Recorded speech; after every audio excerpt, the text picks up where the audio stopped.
জয় জয় শ্রী রাধে। আজ ললিত মাধব, বিদগ্ধ মাধব প্রসঙ্গে দু একটি কথা আস্বাদন করব। ললিত মাধব, বিদগ্ধ মাধব রূপ গোস্বামীর একটি অনবদ্য সৃষ্টি। ইহাতে মহাপ্রভুর ছিল কৃপাদৃষ্টি। তাই আজ এই বিদগ্ধ ললিত মাধব আস্বাদন করার আগে আমি একটি রাধারানীর চরণ একটু বন্দনা করি, যিনি প্রেরণা দেয় আমারে। হে রাধারানী, সারাটি জীবন ধরে স্মরণে মননে চাহিলাম শুধু চেতন অবচেতনে। সারাটি জীবন ধরে স্মরণে মননে চাহিলাম শুধু আমি চেতন অবচেতনে। তব কৃপা বিনা নাহি মিলে কিছু ইহ জীবনে। কৃষ্ণ কৃপা মিলে যদি তব কৃপা বলে, সেই আশায় আছি বসে তব চরণ দুটি ধরে। কৃপা করে চরণ দুটি নিও না তুমি সরাই। হে রাধারানী, সারাটি জীবন ধরে স্মরণে মননে চাহিলাম আমি শুধু চেতন অবচেতনে। তব কৃপা বিনা নাহি মিলে কিছু ইহ জীবনে। কৃষ্ণ কৃপা মিলে যদি তব কৃপা বলে, সেই আশায় আছি বসে তব চরণ দুটি ধরে। কৃপা করে চরণ দুটি নিও না তুমি সরাই। বিদগ্ধ মাধব ব্রজলীলার আস্বাদন, আর ললিত মাধব দ্বারকালীলার আস্বাদন। এই রূপ গোস্বামীর এক অপরূপ রূপায়ণ। মধুর ছন্দে আপন ঘরানায় হয়েছে যাহার রসায়ন। মধুর ছন্দে যা রসায়ন কিরকম?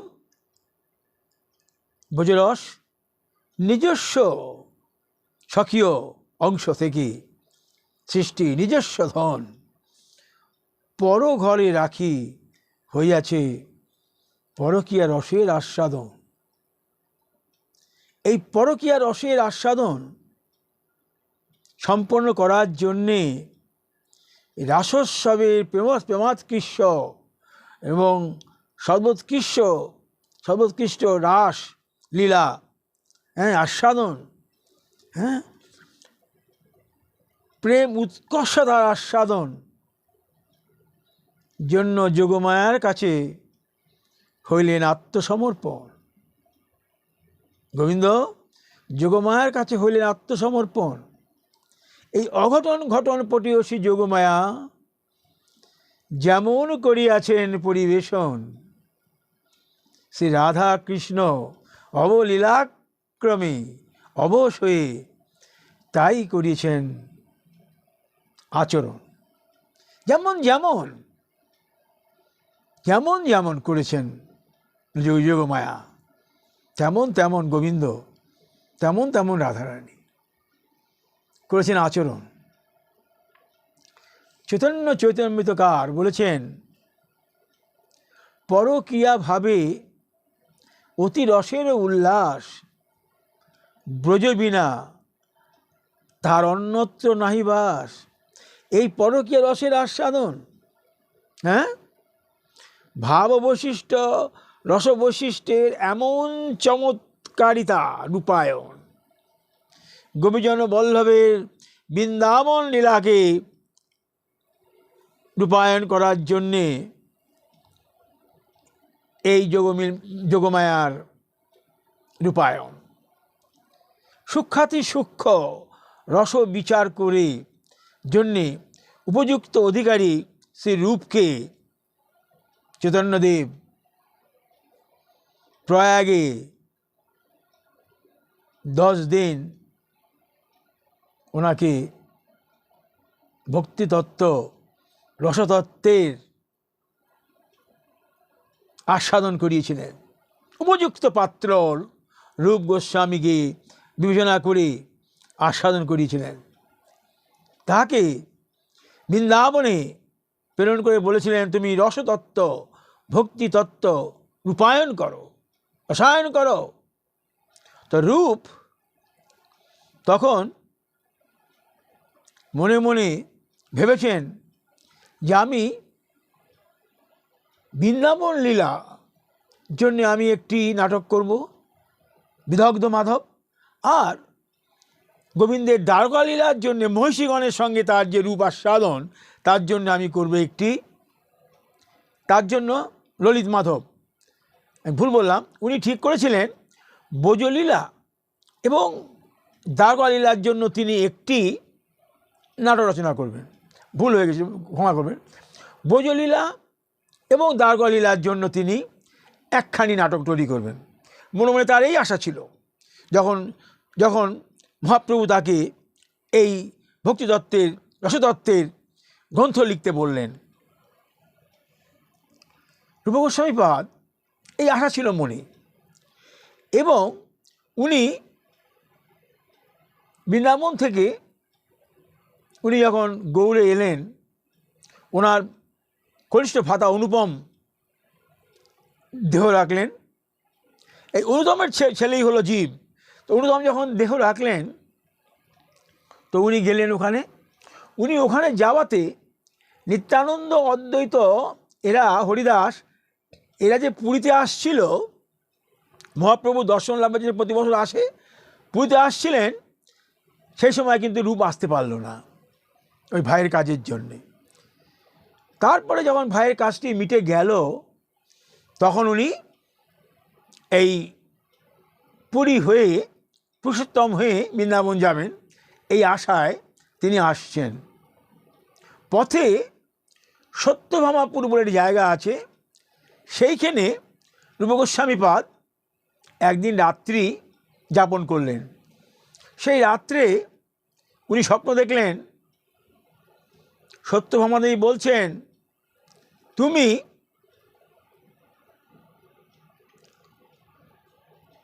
দ্বারকা লীলার জন্য একটি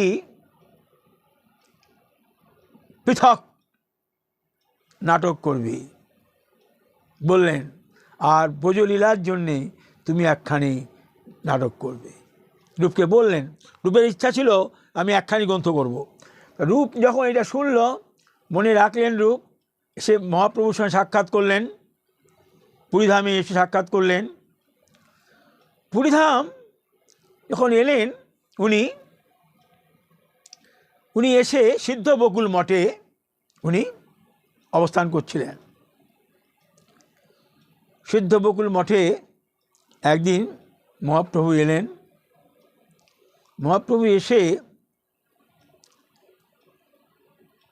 দেখছেন, যেই মহাপ্রভু এলেন হরিদাস এবং রূপ ওনাকে দণ্ডবোধ করলেন। করার পরে হরিদাস মালা করছিল, দণ্ডবোধ করলো, আর রূপ লিখছিল। তো মহাপ্রভু বললেন, কী পুঁথি লিখছ? তো মহাপ্রভু ওখানে দেখে ওনাকে বললেন, পরে ডিটেল বলবো, এখন টাচ করে যাচ্ছি, বললেন কৃষ্ণকে বাহির নাহি কর ব্রজ হইতে, ব্রজ ছাড়ি কৃষ্ণ কহু না যায় কাহাতে। এবং মহাপ্রভু ওই দুখানি গ্রন্থের কথাই বললেন। তখন উনি বুঝলেন সত্যভামা আমাকে যে আদেশ করেছিল, মহিষী, কৃষ্ণের মহিষী সত্যভামা, যে তুমি দ্বারকার জন্য একটি পৃথক গ্রন্থ করো, মহাপ্রভু এমন সর্বজ্ঞ বুঝতে পারলেন। মহাপ্রভু বললেন যে তুমি দুইখানি গ্রন্থ করবে, একখানি ব্রজপুরের জন্য আর একখানি দ্বারকাপুরের জন্য। তাহলে দ্বারকার লীলা কি কৃষ্ণের লীলা নয়? এইখানে রসবিচারে পরিপাট্য রয়েছে, ভিন্ন ভিন্ন।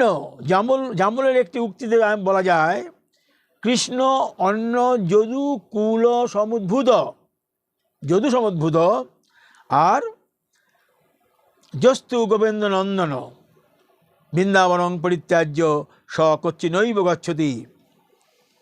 যদুকুল নন্দন কৃষ্ণ আর গোবিন্দ নন্দন কৃষ্ণের মধ্যে ভাব আলাদা আছে, একটা মাধুর্য এবং ঐশ্বর্য। তাই বলছেন যে এই গোবিন্দ নন্দন কৃষ্ণ কদাপি বৃন্দাবন ছেড়ে কোথাও যায়নি। তো রূপ মহাপ্রভুর আদেশ পেয়ে বুঝলেন যে আমাকে দুখানি নাটক লিখতে হবে। তাই এই ললিত মাধব বিদগ্ধ মাধবের উনি রচনা আরম্ভ করেন। এই ললিত মাধব বিদগ্ধ মাধব সামান্য নয়, একটি অসামান্য নাটক। তত্ত্বত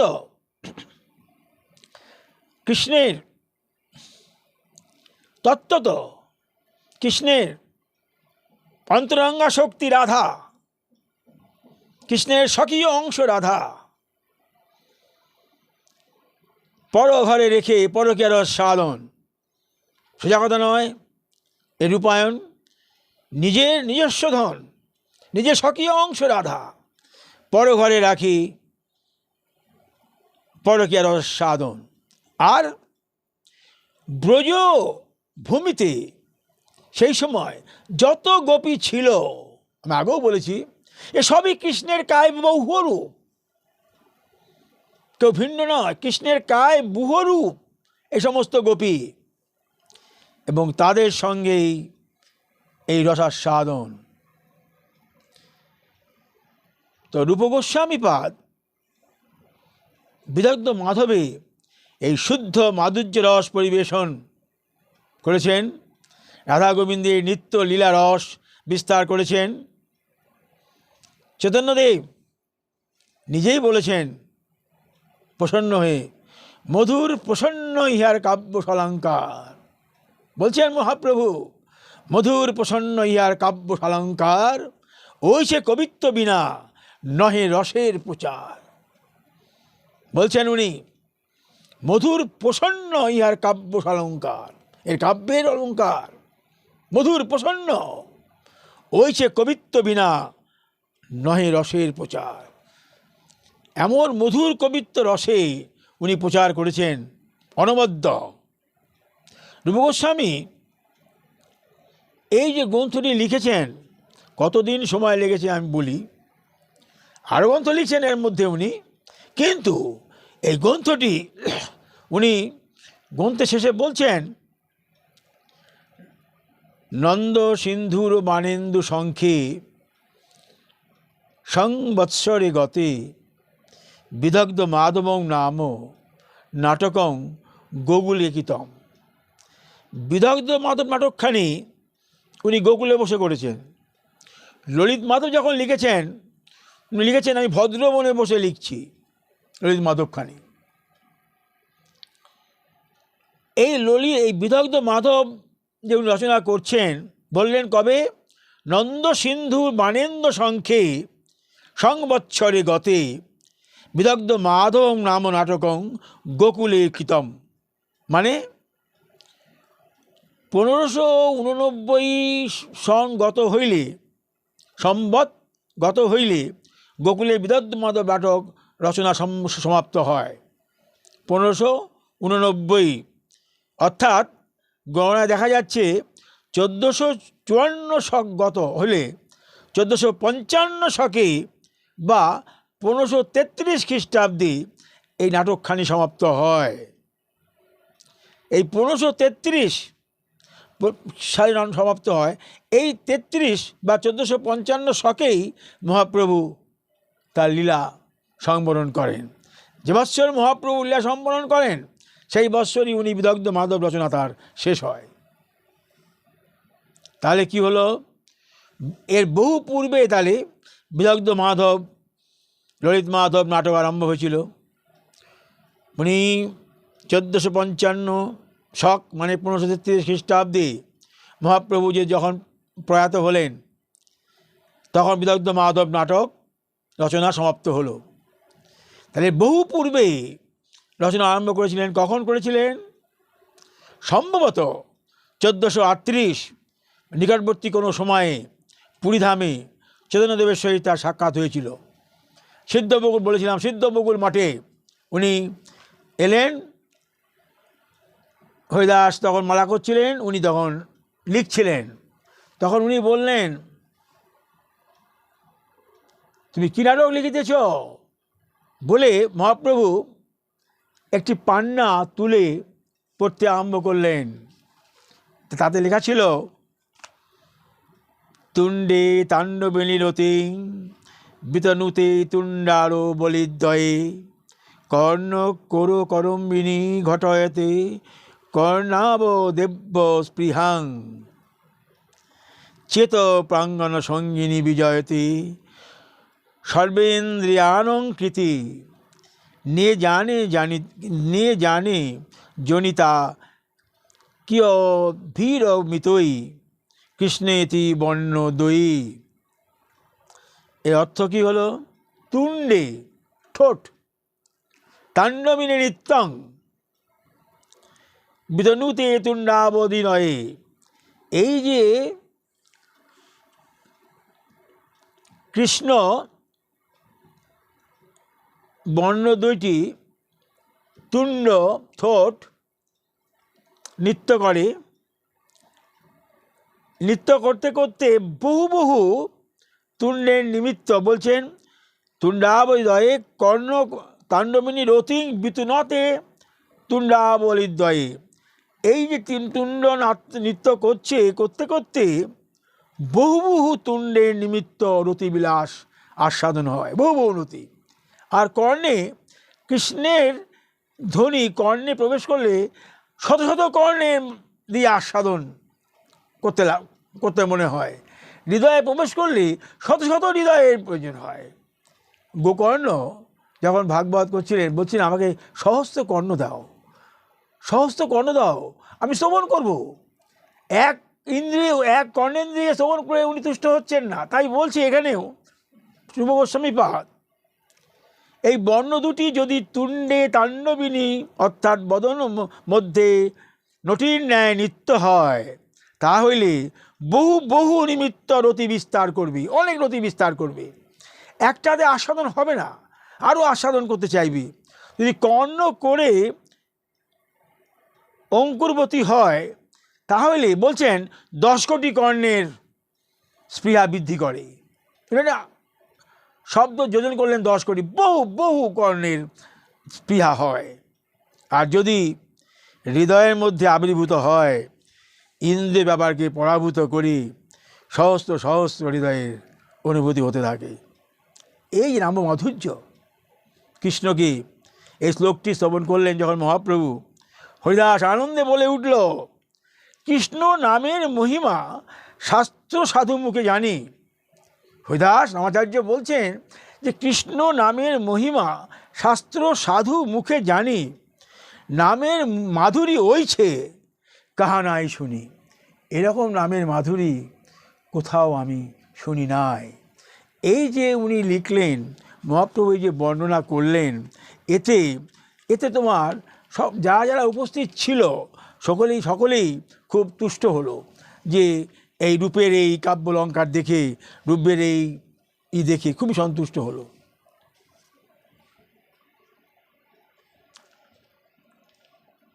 আমি তো লিখেছি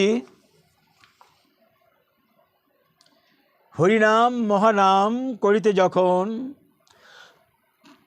তুন্দ দুটি তাণ্ডবিনী ছন্দে করিবে মধুর নর্তন, বাড়িবে নর্তন শত শত গুণ হইবে বর্ধন, হৃদয়খানি অন্তরে আনন্দ নিকেতন, যতে করিবে কর্ণে শ্রবণ কোটি কোটি কর্ণের আশা করিব তখন, হৃদয়ের মাঝে করিবে বসতি যখন অমৃতের ধারায় অভিষিক্ত হইবে যুগল চরণ।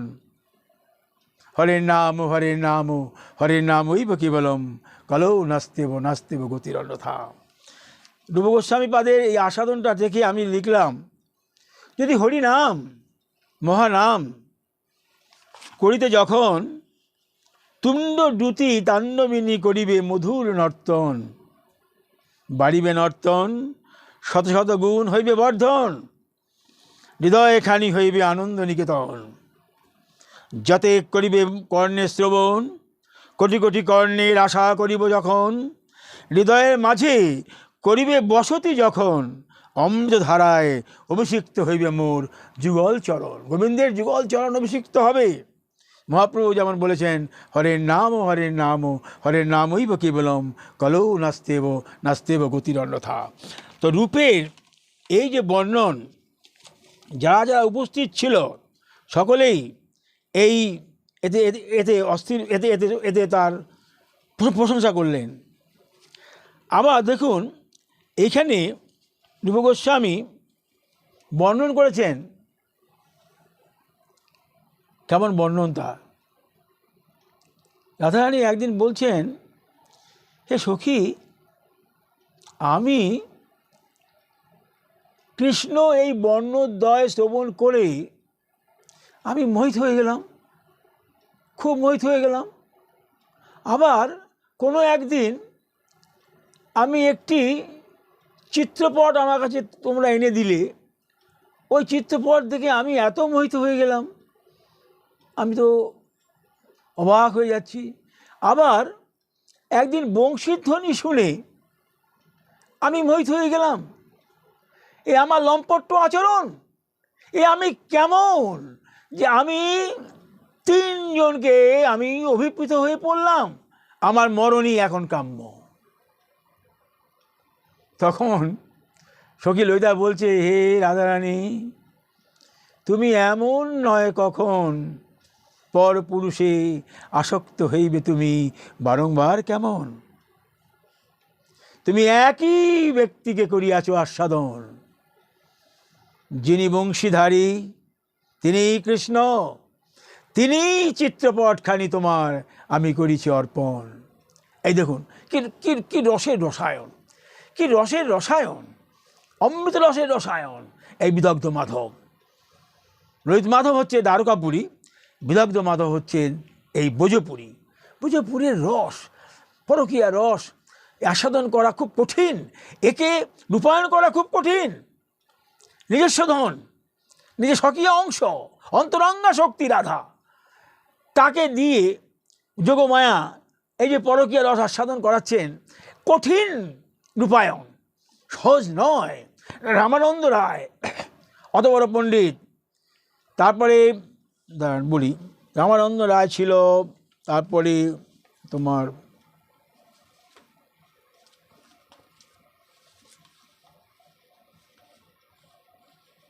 স্বরূপ দামোদর ছিলেন, রামানন্দ রায় ছিলেন, তারপরে জগন্নাথ বল্লভ ছিলেন। এত এত পণ্ডিত ছিলেন, তারা রূপের এই অত্যাশ্চর্য ক্ষমতা রূপায়ণের, পরকীয়া রস, নিজস্ব ধন পর ঘরে রাখি পরকীয়া রস আস্বাদন নহে সহজ কথন। সবাই রূপের এই প্রশংসা করলো, মহাপ্রভু প্রশংসা করলো, কি সালঙ্কার তোমার এ রূপ, অদ্ভুত। মহাপ্রভু অন্ত তাকে প্রশংসা করলো এই রূপের এই আস্বাদন। আবার রূপ এই এটা 700 পাতার বই, এই বিদগ্ধ মাধব, যেটা আপনাদের কৃপায় সাধারণ কৃপায় আমি সমাপ্ত করলাম। তো ওই কত যে আস্বাদন চিন্তা করা যায় না। বলছেন, আমি সম্মুখে দেখি রাধা, পশ্চাতে দেখি রাধা, বামে দেখি রাধা, দক্ষিণে দেখি রাধা, গগনমণ্ডলে দেখি রাধা, ভুবন মণ্ডলে দেখি রাধা, রাধাময় দেখি আমি এই বিশ্বভুবন। দেখুন কীরকম তার আস্বাদন।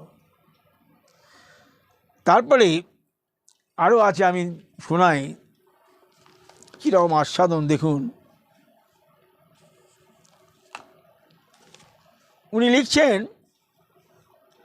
বৃন্দাবনং দিব্যলতা পরিতং লতাশ্চ পুষ্প স্ফুরিতাগ্রজ ভাজ পুষ্পান্নপি স্ফীত মধুরতানি মধুর বোতাশ্চ শ্রুতি হরিগীতা। বলছেন রাম, বলরামকে বলছেন, রাম শ্রীরাম দেখো দেখো, মনোহর লতপাদায় পরিবেষ্টিত, লতাসমূহের অগ্রভাগ প্রস্ফুটিত কুসুম শোভিত, পুষ্পসমূহে মধুকরগণ মধুপানে রত, মধুর গীতে কর্ণ রসায়নে প্রমোদিত। শখে মধুমঙ্গল তোমাদের আগমনের শুভ সংবাদ, বংশীর ধ্বনিতে বৃন্দাবনবাসীগণে জাগাই পরমাদ। ইহার বলি অধরে বেণু করিলেন সংযোজিত, আনন্দ বিধানে হইলেন নিয়োজিত। এ দেখুন বংশীর ধ্বনি, কৃষ্ণের বংশীর ধ্বনিতে কি করলেন উনি, কি আশ্চর্য। যমুনা তটে ক্রীড়াশীল হরির বংশী বাদন, নদীসমূহের জলরাশি কাঠিন্য প্রাপ্তির কারণ। কাঠিন্য হয়ে গেল নদী। প্রস্তর সমূহ দেবভাব অর্জন করি মৃদুতা করিল ধারণ। স্থাবর সকল মৃদু মৃদু কম্পিত পর্বত, স্থাবর সকল মৃদু মৃদু কম্পিত কেমন, তাদের ধৈর্য পরিত্যাগ করি যেমন, জঙ্গম সকল স্থাবরের ন্যায় গতি পরিবর্তন করিল তখন। কি আশ্চর্য, কি আশ্চর্য দেখি কেমন, ধেনু শ্রেণী মধুর বংশীনাদ করিয়া শ্রবণ, যেন অমৃতপুর করিয়া পান সুখভরে দণ্ডায়মান। মুখে চর্বিত ঘাস অর্ধ চর্বণ করে দণ্ডায়মান। তথাপি তাহাদের স্তন হইতে যথেষ্ট পরিমাণ ক্ষীরধারা গলিত হইয়া নবকিশলয় এই ধরাভূমিকে করেছে সিঞ্চন। গাভীদের স্তন দেশ থেকে দুগ্ধ, স্তনের মধ্যে দুগ্ধ থাকে, বংশীর ধ্বনিতে বিপরীত আচরণ, ওই স্তন থেকে দুগ্ধ ক্ষরিত হয়ে নিম্নে পতিত হচ্ছে। এই বলছেন বংশীর ধ্বনিতে মেঘ সকলের রুদ্ধ গতি। মেঘ তো হাওয়ায় ভাসে, মেঘ কি স্থির থাকে, ধীরে ধীরে ভাসতে থাকে, ভাসমান। নবকিশলয় ভাসমান, যখন খুব ভারী হয়ে যায় তখন কিছুটা স্থিতি থাকে, ভারী হয়ে নিচে পড়ে যাবে। বলছেন মেঘ সকলের রুদ্ধ গতি, তম্বরু নামক গন্ধর্বের হয় আশ্চর্যমতি। গন্ধর্বের মধ্যে তম্বরু একজন গন্ধর্ব সঙ্গীত করে, তার আশ্চর্যমতি। সনন্দন প্রমুখ ঋষিগণকে করে ধ্যানস্থিত। সনক, সনাতন, সনন্দ, সনত কুমার সবসময় ধ্যানমগ্ন থাকেন, তাদের করে ধ্যানচ্যুত। বিধাতাকে করে বিস্মিত, পাতাল রাজ বলিকে করে ব্যাকুলিত। ব্রহ্মাণ্ডধারী সর্পরাজ অনন্ত, যে যার অনন্তসজ্জায় শায়িত শঙ্কর্ষণ, সেই সর্পরাজ ঘূর্ণিত, চতুর্দিশায় ঘূর্ণিত। ব্রহ্মাণ্ড ভেদ করি বংশীর ধ্বনি সর্বতভাবে ভবিত। ব্রহ্মাণ্ড তো একটা নয়, অনন্ত কোটি ব্রহ্মাণ্ড, অসীম শূন্য, শূন্যতায় পরিপূর্ণ।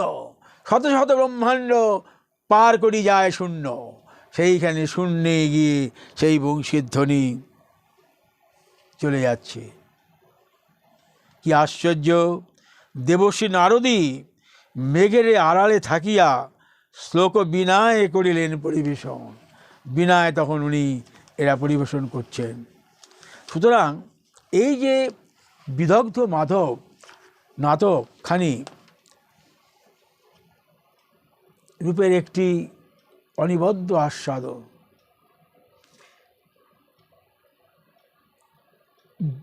বস্তুত পরকীয়া রসের আস্বাদন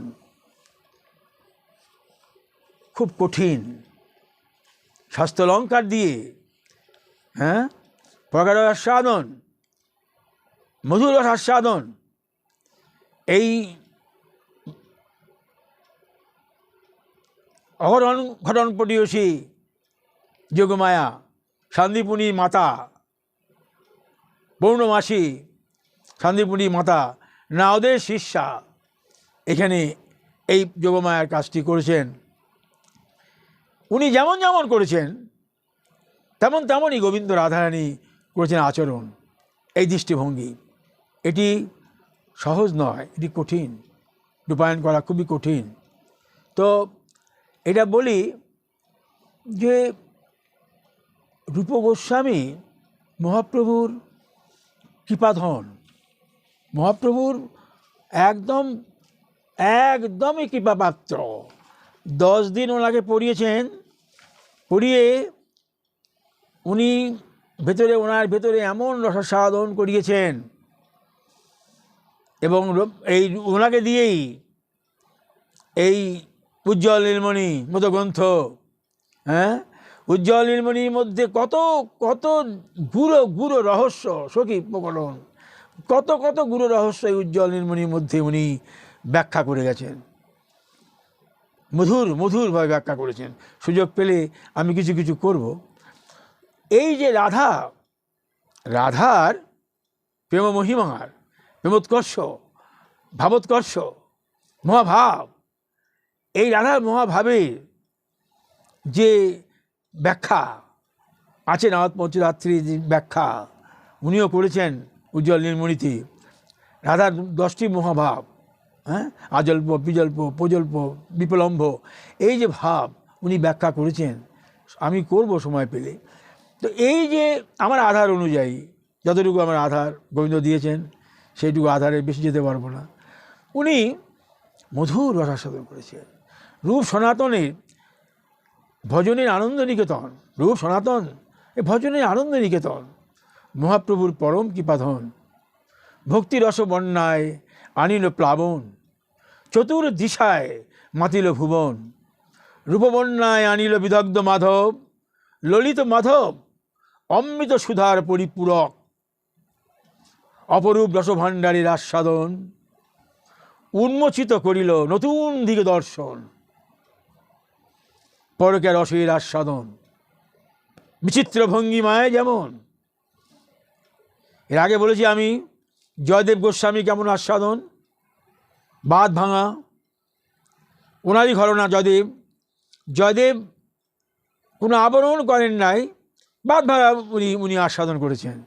রূপ গোস্বামী মধুর ছন্দ ধারায় সাবলীল ভঙ্গিতে মধুর রূপাবরণে করিয়াছেন রসায়ন, মধুর রূপাবরণে করিয়াছেন আস্বাদন। মুই হেন অধম করি আস্বাদন, নিজ নিজ আধার আছে যেমন। আধার বিনা নাহি হয় এই মধুর রসাস্বাদন, আধার বিনা নাহি হয় এই মধুর রসাস্বাদন। আগে করো সঞ্চয় রসের আস্বাদন, নিজের রসপাত্রে যেমন। আগে করো সঞ্চয়। কি করে সঞ্চয় করব? মহতের চরণ ধরি করিব আহরণ, গ্রন্থ মাঝে করিব বিচরণ, রস করিব আস্বাদন। কেমনে করিব রসাস্বাদন? করিব আস্বাদন পরবর্তীকালে ধর রূপ সনাতনের চরণ, করিতে রসায়ন, করিতে আস্বাদন। ললিত মাধব বিদগ্ধ মাধব যেমন, উজ্জ্বল নীলমণি যেমন। এ নহে সহজ কথন। অনাবিল করো তুমি বাড়ি বর্ষণ, অনাবিল করো তুমি প্রেমাস্তু বর্ষণ, অনাবিল করো তুমি পঠন, গ্রন্থ মাঝে করো বিচরণ। হয় যদি একটু আস্বাদন, এই রূপ গোস্বামী লিখন এইভাবেই করেছেন। আজ আমি এখানেই শেষ করি। আগামীতে যদি কিছু বলান তাহলে আমি চেষ্টা করব বলার জন্যে। একটি রাধারানীর চরণে বলি আমি, রাধারানী ছাড়া বিন্দু মাত্র আমার আধার নাই। আমার হৃদয় মন্দিরে পুষ্প আসনে তোমার চরণ দুটি রাখিও যুগলে। ভজন সময়ে চরণ দুটি উঠিবে ভাসে মোর হৃদয় মাঝে। মনটি আমার কবু যায় যদি সরি বহিয়া, রাখিব বাঁধিয়া তব চরণ দুটি আশ্রয় করিয়া। হে রাধারানী, আমার হৃদয় মন্দিরে পুষ্প কুসুমে তব চরণ দুটি রাখিও যুগলে।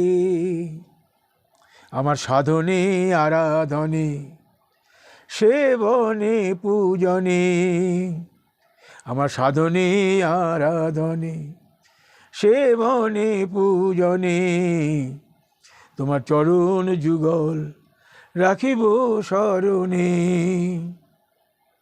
আমার দিবস রজনী বিকাই যদি এমনি তোমার চরণ যুগল কবু যদি যাই ভুলি।